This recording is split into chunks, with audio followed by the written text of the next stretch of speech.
欢迎回到江峰世界，朋友们好。2026年6月26日，北京人民大会堂，习近平在镜头前挤出一个极不自然的微笑，伸出手迎向大老远跑来的柬埔寨太上皇洪森，极其高调地夸奖了柬埔寨清剿电诈的决心。千万别以为这只是又一次外交客套，这句赞美他不得不说，潜台词就一句：洪森啊，你干得漂亮，赶紧把痕迹抹干净，千万别把火烧到我这儿来。他慌什么？就在3天前，6月23日，美国司法部连夜出动，一刀抄了汇旺集团的云端服务器，把它底层的加密货币信道一刀封死。而这已经是美国砍下的第2刀了。早在去年10月，美国财政部就对柬埔寨最大的洗钱巨头太子集团下了金融斩首令，把创始人陈志名下价值150亿美金的比特币连锅端走，刀刀砍在中南海权贵往海外倒脏钱的金融大动脉上。真正让中南海半夜惊醒的是，美国只要顺着电诈这个入口往上摸，就会发现中南海权贵们家族财富的底牌。6月24日，华盛顿时报直接点破，美国情报机构已经把习近平和中共高层海外财富的底摸完了。那份中共领导层的财富和腐败活动报告正一步一步递到国会山的桌子上。这把带着美国钢印的刀，转手就成了党内元老最趁手的逼宫工具。演，当着全世界的面给我演完这出戏，亲手拆掉你自己的东南亚提款机，给华盛顿纳一份投名状，不然这党就保不了了。习近平见洪森通稿里最扎眼的就俩字：反诈。中国人被骗这么多年，柬埔寨园区臭名昭著，双方表个态，天经地义。可你琢磨琢磨，为什么偏偏是现在说？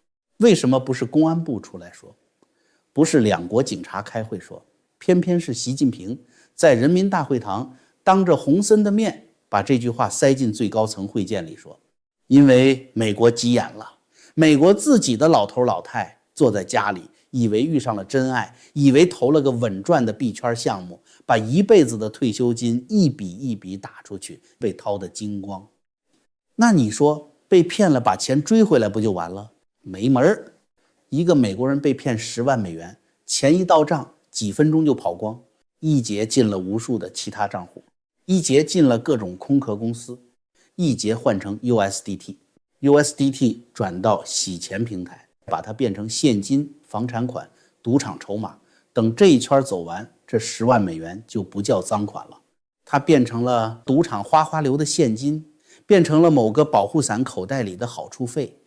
所以美国现在查的是整条前路，钱从受害人账户出去，进了谁的收款卡，转到哪个币包，哪个地下钱庄帮他对的敲，最后变成谁的房、谁的赌场、谁的股权。这条路摸到底。如果尽头是骗子老板，那就抓骗子；如果是柬埔寨保护伞，那就打保护伞。可要是再往上牵出中国的地下钱庄、灰色资本，甚至某个权贵家族的海外转钱通道，怎么办？这就是为什么过去丢给公安部办的事，现在抬到了最高外交层面，说明美国一路查到了最后收钱的那个人。北京再不出面切割，美国下一步公开的就是具体的收钱名单和资产数字了。先说美国官方已经摆到台面上的2025年3月，美国国家情报总监办公室公开发了一份报告，题目就叫中共领导层的财富和腐败活动。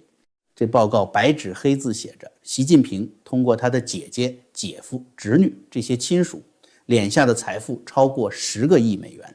注意，这是美国情报机构的官方文件。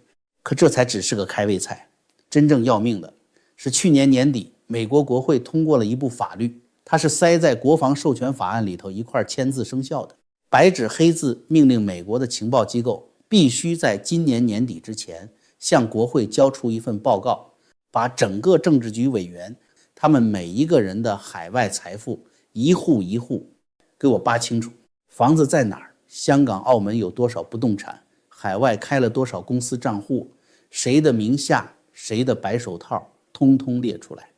华盛顿时报6月24号就直接捅出来，这份报告情报机构已经摸完底，正往国会山送。至于海外这几年一直传的说红色家族藏在海外10万亿、20万亿美元那个天文数字，也代表了一个判断：中共高层那点家底绝不是几千万、几个亿的小钱，是几十年权力变现一砖一瓦堆出来的。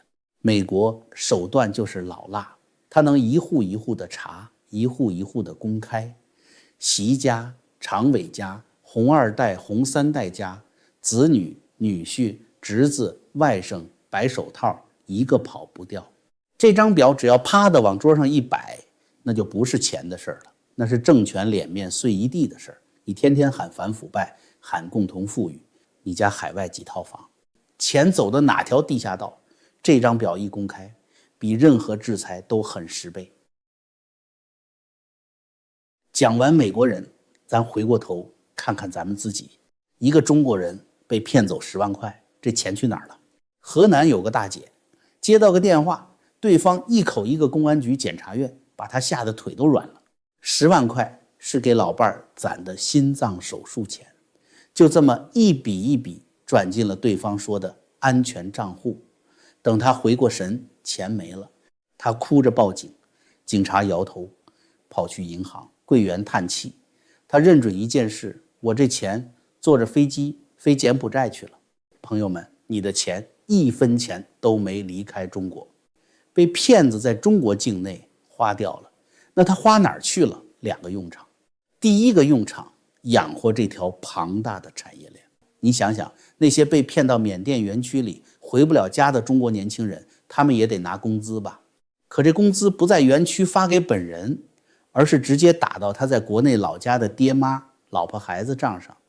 这笔钱就从骗你的钱里出。帮着收钱转账的灰产团伙要分钱，躲在写字楼里写诈骗脚本的那帮技术人要发高工资。你被骗的钱头一份就是去喂活了这条专门骗人的流水线。第二个用场，替中共消化卖不掉的产能，替一带一路开路。你看柬埔寨那些园区，那些大楼是怎么平地起来的？盖楼要钢筋，要水泥，要玻璃，要电梯，这些东西从哪儿来？全是中国来的。那货款怎么付的？就是用骗你们的人民币在中国国内付给中国的钢厂、建材厂。朋友们，这是什么？这不就是用你的血汗钱替一带一路开路吗？咱们都知道，中国经济现在的病根是老百姓捂着钱包不敢花，内需起不来，工厂的货堆在仓库里卖不动。可你不花钱没关系，骗子把你的钱给你骗出来，而且骗出来的比你自己1年舍得花的还要多得多。这笔钱他在国内付了款，变成一船一船的货运到境外去了，给共产党在海外铺路扩地盘去了。你品品这一圈有多狠，老百姓辛苦攒的钱被骗出来，变成中国的钢筋水泥，出口到境外，最后落地成了共产党一带一路上的一座座园区。这等于把14亿老百姓的存款一点一点抽出来，变成了共产党往外扩张的本钱。这事儿严不严重？美国把这一切看在眼里，他能不出手干涉吗？说正事儿之前，先跟各位老朋友念叨一句我自己天天在用的东西，普瑞堂的玄宝黑参。你看，在中南海这帮人把国家当私产，把老百姓的存款当弹药往外搬的时候，咱们普通人真正能攥在自己手里的，其实就剩自己和家人这一副好身子骨。普瑞堂这款玄宝黑参是大家最认、复购率最高的滋补极品，切片泡水含服都行，一根能吃上1个礼拜，补益功效一上口就知道。现在给咱们频道观众的福利特别实在，每单买满500美元，直接送一整根高品质玄宝黑参，上不封顶，多买多送。结账记得输入专属优惠码 JF， 全球包邮，直接送到家。购买链接就在视频下方置顶评论区。感谢大家一直以来的信任。好，咱们接着说，这笔被骗走的血汗钱，怎么就把习近平逼成了美国甩不掉的国家安全问题？讲到这儿，你可能觉得美国出手不就是因为自己人被骗了，心疼那点养老金吗？远远不止。美国把这件事儿从一桩诈骗刑事案直接提及成了一个国家安全问题，分量就完全不一样了。为什么够得上国家安全这4个字？3条。第一，给敌对大国输血。刚才咱们讲过，中国老百姓被骗的钱最后变成了中国的钢筋水泥，出口到境外，给共产党铺一带一路，扩地盘。这等于一台机器再把14亿人的存款源源不断地抽出来，变成中共政权往外扩张的本钱。美国一看就明白，这是一个战略对手在偷偷给自己接一根输血管，越输越壮。第二，渗进美国金融的命脉，这些脏钱要洗白，绕不开美元结算，绕不开美国的银行和加密货币体系，等于让犯罪的钱、敌对的钱渗进了美国金融的主动脉。所以美国财政部才会亲自出手，一刀把汇旺踢出美元体系。这是金融国防，不是抓小偷。第三，大规模掠夺美国国民，多少美国老人被骗到倾家荡产，这本身就是对美国公民的成规模洗劫。正因为定成了国家安全，美国上的才是整套重武器。财政部的金融制裁，司法部的全球通缉，情报机构去摸中共高层的财富底，还有那部国防授权法压阵。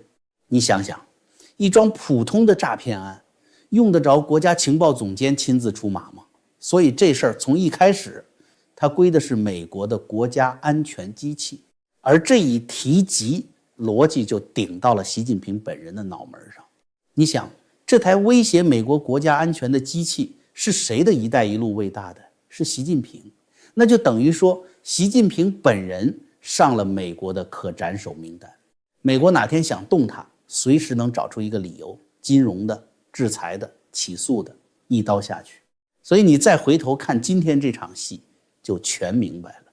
习近平乖乖出来，当着洪森的面表态切割，是保命，是花钱消灾，是赶紧把那把悬在头顶的刀往后推一推，给华盛顿那一份投名状。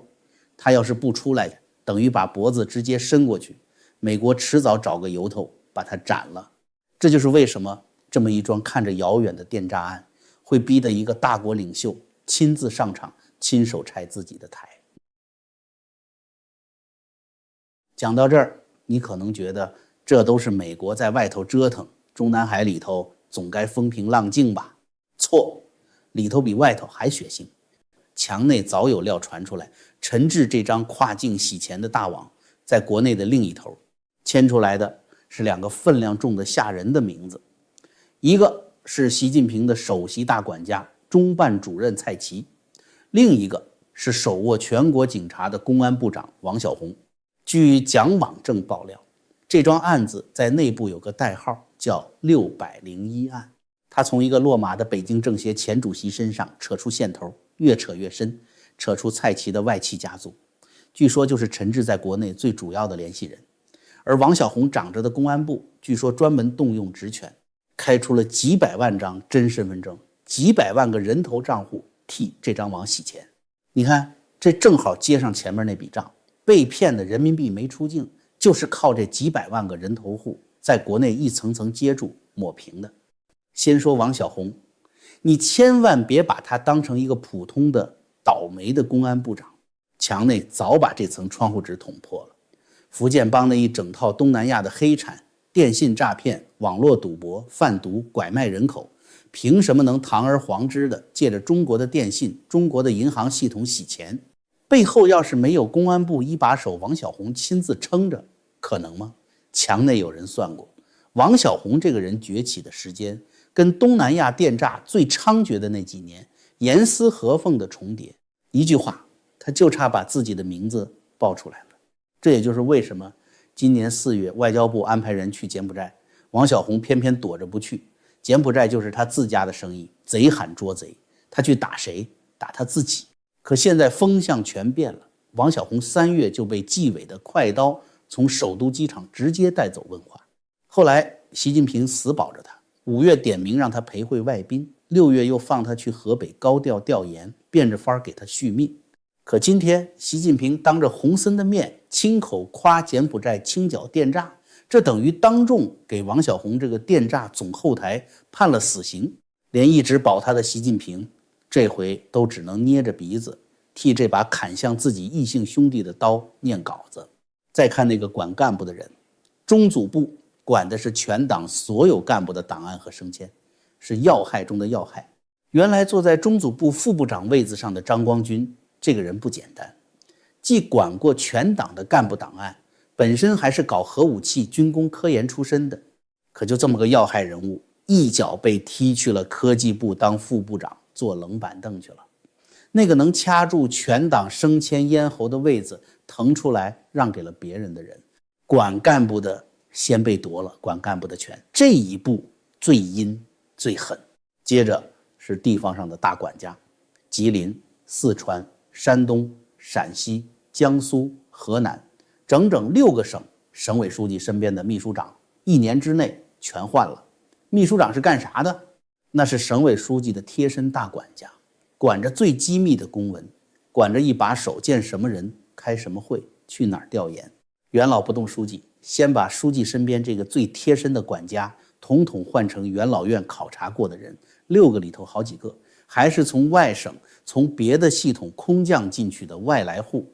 这等于在6个省一把手的办公室里，一个一个都插上了眼睛，让这些地方诸侯对上面单向透明，一举一动全在监视之下。这是替即将接班的胡春华把省一级的中枢提前清理攥到手里。国务院这边也没闲着，发改委是管全国钱袋子的衙门，过去是习近平亲信福建帮的地盘，现在呢塞进去一个岳修虎。这个人既当过经济官僚，又当过公安厅长、反恐专员，是个既懂查钱又懂查人的角色。把这么一号人塞进福建帮的钱袋子里，什么意思？不用我多说。最后是审计署那一刀。6月23号，审计长当着全国人大的面把账本啪的摊开，连号称金融长子的中国银行都被当众揪出来，用1块钱凑人头的花招避税20多个亿，21个省财政造假空转，虚增了将近600个亿，31个省的消防私吞国库，罚款20多个亿，200多个消防员违规在外头开公司，这是在干嘛？这是背后的元老院在替即将上台的新人把全国的家底一笔一笔当众摸清楚。李威，朋友们，把外头和里头合到一块儿看，习近平今天的处境就一清二楚。外面美国一把金融斩首的刀正架在他的脖子上，里面元老一张五中全会的清算大网正把他身边的人一个一个换走带走。一带一路在国外被掀了底，福建帮在国内被端了窝。这位还在镜头前硬撑着大国领袖体面的人，身边还能信得过的正越来越少。